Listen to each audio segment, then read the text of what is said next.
Nkuko vyama bigenda imbere yo gutora amafaranga leta y'u Burundi ikoresha ku mwaka runaka, sentare yubahiriza amatungo ya leta iraca hirya no hino itegeko ritegekanya amafaranga leta izokoresha ku mwaka. Kuri uyu wa 11 Rusama umwaka w'ibihumbi 2021 umukuru w'iyo sentare Elizendaye akaba yari umutumire mu nama nshingamateka kugira ashikirize umwihwezo yagize kuri iryo tegeko. Ahejeje gushikiriza ibigabane birigize, umukuru w'inama nshingamateka Daniel Geraze Ndabirabe akaba yashatse kumenya nimba igisata c'uburimyi n'ubworozi cashizwe imbere na leta y'u Burundi ngo kibe umushinge w'iterambere cararonkejwe uburyo bukwiye mu nteguro y'amafaranga leta izokoresha. Leta imaze kwemeza yuko uburimyi n'ubworozi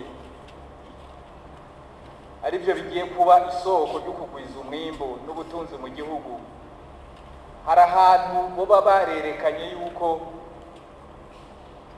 aho kugira ngo bahere kuri obera amahera obera jinsi abantu byibure bakatwereka amahera azova mu burimyi n'ubworozi kugira ngo tubone koko kubyo burimyi n'ubworozi buzoshobora kuzoshigikira igihugu bitabariko mu myaka iri imbere. Kuri ico kibazo umukuru wa sentare icungera amatungo ya leta arishura.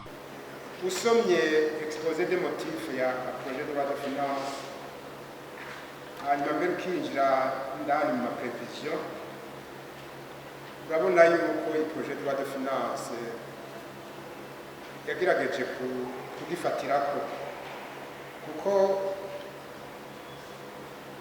baje nko muri exposé des motifs baravugamwo ko hazoba ibintu bijanye exonération sur l'importation des engrais. Hanyuma kandi ugiye kuraba muri prévision de la loi de finance biraboneka yuko ku gisata kijanye n'uburimyi n'ubworozi hariho amafaranga yiyongeyeko. Ku buryo rero umuntu yovuga ati ko leta yashize imbere uburimyi n'ubworozi ngo ibe ari iduza ubutunzi, novuga yuko projet de loi de finance yabifatiyeko, ariko kuri dekondo ko yabibonye yabifatiyeko ku rugero rwari bavuga yuko rushimishije. Turavye amafaranga yiyongeyeko si menshi cyane ku buryo nuko leta yumvira kuzorangura imigambi y'umurimyi n'ubworozi ishobora kutazoshikwa ku neza. Mu ncamake novuga nti projet de loi de finance yarabifatiyeko ariko atari ku rugero twovuga yuko leta yari yiyumviriyeko. Ikindi kibazo na makenga ya Sabina Ntakarutimana ku mafaranga azogugwa ikarata yo kwivurizako carte d'assistance médicale CAM mu rurimi rw'igifaransa, aho iryo tegeko ritekanya ko kazogugwa amafaranga ibihumbi 25 ku bantu bafise amikoro make, nayo kubifise kakagugwa amafaranga ibihumbi 100, ni mu gihe kahora kagugwa amafaranga atarenga ibihumbi 3 gusa. La carte d'assistance médicale CAM ubu tuzi ko yahora igugwa ibihumbi 3, mugabo tukaba tubona bigiye kuva ku bihumbi 3 ija ku bihumbi 25 ku bafise amikoro make, ariko hakaba n'abafise amikoro yisununuye gatoyi izoja ku bihumbi 100. Mvuze ko nasanze impungenge nari mfise ariyo nakuru yagize, mugabo agacagira recommandation yuko umushikiranganje w'ikigega ca leta yozosigura neza. Jewe nkibaza nti umushikiranganje ni yaza nivyo azodusigurira, ariko nagize impungenge kumuvuga muti turabona hari impossibilité yo kuraba impact ukugurisha utwo dukarata bizogira ku mahera igihugu gitegekanya gukoresha mu mwaka uza. Naho nyene umukuru wa sentare arishura. Ni vy'ukuri impact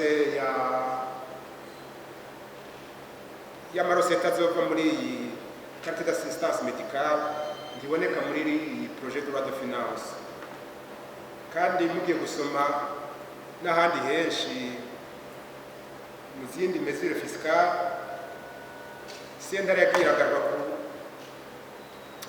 kuri impact ya recette zova muri iyo mesure,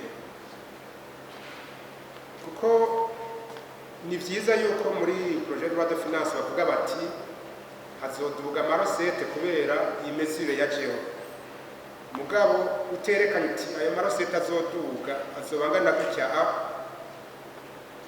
biragoye kuvuga yuko reyeri hazoba croissement de recette. Muri iki cegeranyo twagiye turavuga henshi yuko bitugoye kwaprecia sur l'impact de cette mesure nouvelle.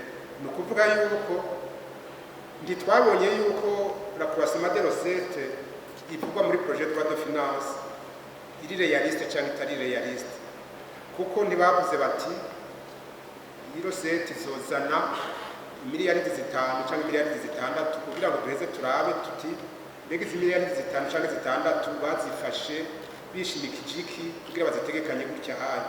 Umushingamateka Joki Shantare Nkurunziza nawe ati Uburundi bumaze igihe kitari gito bukoresha integuro y'amafaranga mu ciswe gutubika wavubi, agashaka kumenya nimba ivyo bihe Uburundi bugiye kubivamwo. Kijanye na zati iyi budget muduhaye ariko muradusigura yo bari budget d'austérité ko ari yo twahoramo,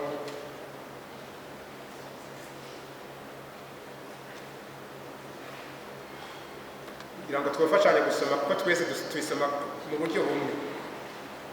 Ibiharuro nivyo vyivugira byo nyene, umuntu wese arashobora kubona yuko ibiharuro bivuga ko ari budget d'austérité cyangwa atari budget d'austérité, mugabo nibaza ko kuri mu ruhara runini ya budget d'austérité. Abashingamateka bakaba basavye ko hoza harigwa itegeko rigenga amafaranga leta ikoresha, ari uko habanje kwerekanwa uko amafaranga y'umwaka uheze yakoreshejwe, icifuzo basangiye n'umukuru wa sentare. Ni mu gihe imyaka 6 irangiye ico gikorwa kitaba.